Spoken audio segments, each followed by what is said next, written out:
Hey girl, it's Coach B. Wiley. So I got a question today. It says, what are some harmless ways to take revenge on an ex or someone I used to date?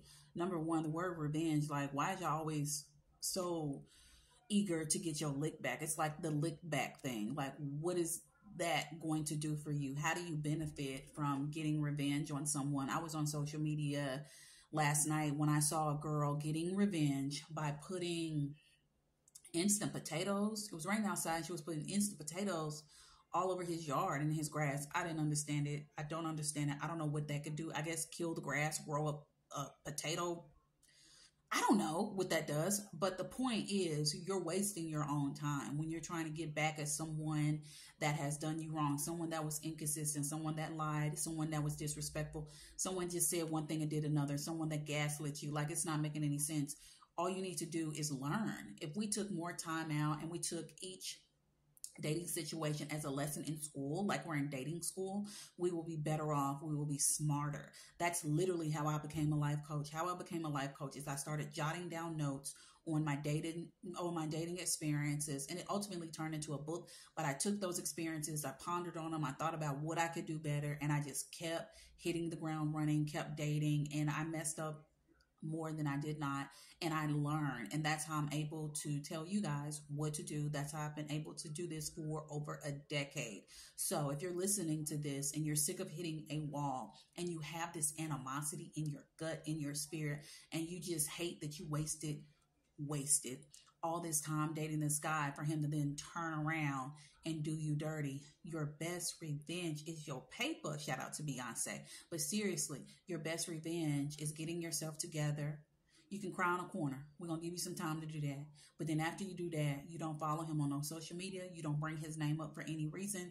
You look back on that dating experience and you think back on what you could have done better, because what you could have done better, you're taking that with you.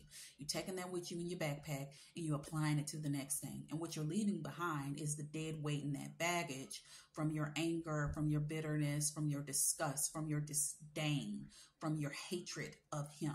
You're leaving that baggage and you're burying it in the backyard, and you're taking that good stuff as you level up to your next level. And how you go level up? Because you've learned. And because you're learning, what do you do in school? You go to the next level. So instead of getting revenge on this dude and going to jail, or I don't know, something bad happening to you because he ain't taking that from you, you definitely want to think that through and just go on about your business. Because there is nothing more than a dude dogging you out, and then you getting so deep down in your feelings and frustrated, you start to think illogically, and you start to lead with emotion, that you ultimately screw yourself up. And we don't want you to get screwed twice. He done already screwed you over, so don't screw yourself as a result. Get your big girl pants on and decide, you know what, this was an experience. I have to thank God that it happened because I'm smarter. Does it hurt? Sure. Am I mad as hell? Absolutely. However, had I not gone through this, I would not be able to attract that. And what is that?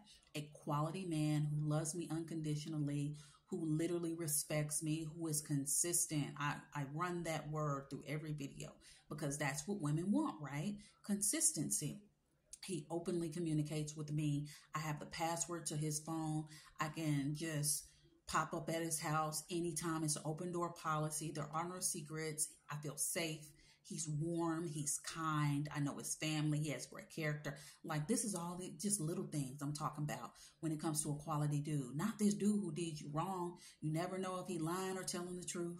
He barely pick up his phone. If you call or FaceTime him, he'll respond with a text 2 hours later. If his phone didn't die, if he didn't fall asleep, if he didn't go out with Ray Ray to the strip club. I mean, all these excuses that you continue to receive, and then you're mad after it hits a wall and he ghosts you. Make it make sense. It does not make sense. So if you're in a situation like this where you feel like the dating situation is crashing and burning and you don't know you're up from right, from left to down, I need for you to get yourself together, have a moment with self and say, self, why do I want this? What is dating this dude? How is dating this dude benefiting me directly?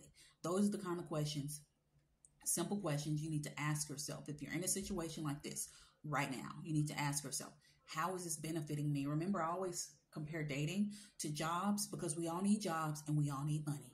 So when it comes to that, think about your job. Your job, your boss start acting a fool. He don't remove your desk.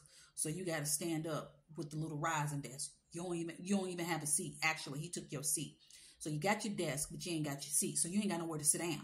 So you got to stand up for an 8-hour shift. Ain't you gonna be like, excuse me, sir, where is my chair? Or are you just gonna tolerate it and deal with it? Then the next day, they cut off your Wi-Fi. So they give you a dial-up computer. So then you got to sit all day to do this project on Word, and because it's dialing up. Make it make sense. And I said that sounds ridiculous, right? Because it is ridiculous. When you tolerate inconsistency, blatant lies, distrust, disrespect, and downright just a dude playing you for a fool, that is ridiculous. And when you hear his ridiculousness, when you see his ridiculousness, all you need to do is take a step back, exit stage left, block, delete, block, whatever order you want to go. The point is, get him out of your life. Because if you don't, he will continue to plant roots on you, and he will get real rooted in your mindset, in your mentality, in your spirit. And then he will lead you to believe that you cannot do any better, and this is just what's out there. This is just what's outside. So let me tolerate this madness, because Lord knows it's probably worse, because dudes ain't nothing. So I'm just going to deal with this. Absolutely not.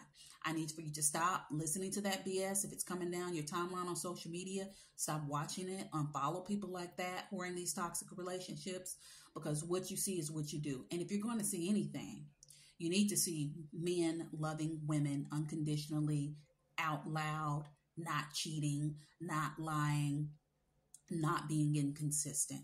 They're out there.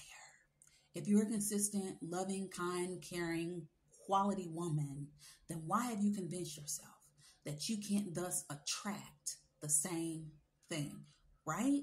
Because like attracts like. So what are you like? Do an assessment on yourself. And then if some things you need to change and tweak, do that.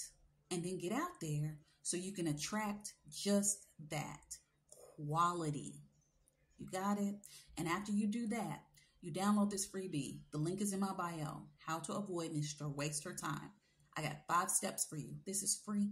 And you can have it on your phone, and you can look at it, and you can, if you feel yourself going to the left, I'm going to get you back straight. You just refer to this easy, simple, quick 5-step guide. It's free. The link is in my bio. Check it out and let me know how you feel about it, okay? Enough with these losers. Get rid of them. You got it? Let me know in the comments.